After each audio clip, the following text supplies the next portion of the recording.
En France, au contraire, la pluie fait défaut. Alors que nous ne sommes qu'au printemps, 24 départements sont déjà en alerte à la sécheresse et aucune pluie n'est attendue la semaine prochaine.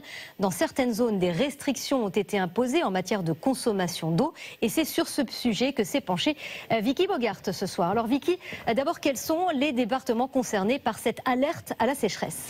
Vous l'avez dit, 24 départements sont concernés par des restrictions d'eau. Regardez, la plupart se trouvent dans l'ouest, comme en Bretagne ou dans les Pays de la Loire, mais également dans le centre, ainsi que dans le sud-est du pays, notamment une grande partie de la région Provence-Alpes-Côte d'Azur.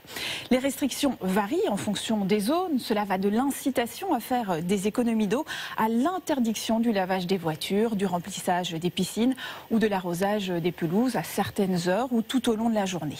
C'est particulièrement critique en Vendée, dans la Vienne et dans le Loiret, où les zones en rouge sont placées en niveau de crise, le niveau le plus élevé. Là, tous les prélèvements d'eau non prioritaires sont tout simplement interdits.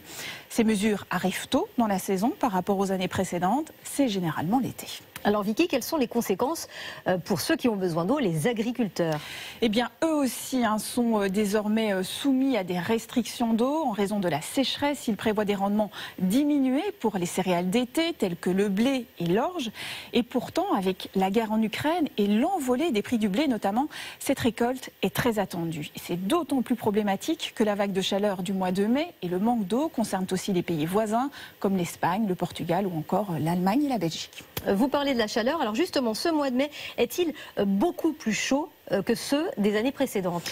Oui, en plus d'être très sec, c'est le mois le plus chaud enregistré en France depuis le début des relevés. On est plus de 3 degrés au-dessus des normales de saison, avec une température moyenne de près de 18 degrés. On dépasse le record de mai 2011. Par exemple, il a fait plus de 36 degrés il y a une semaine à Mandive, au pied des Pyrénées.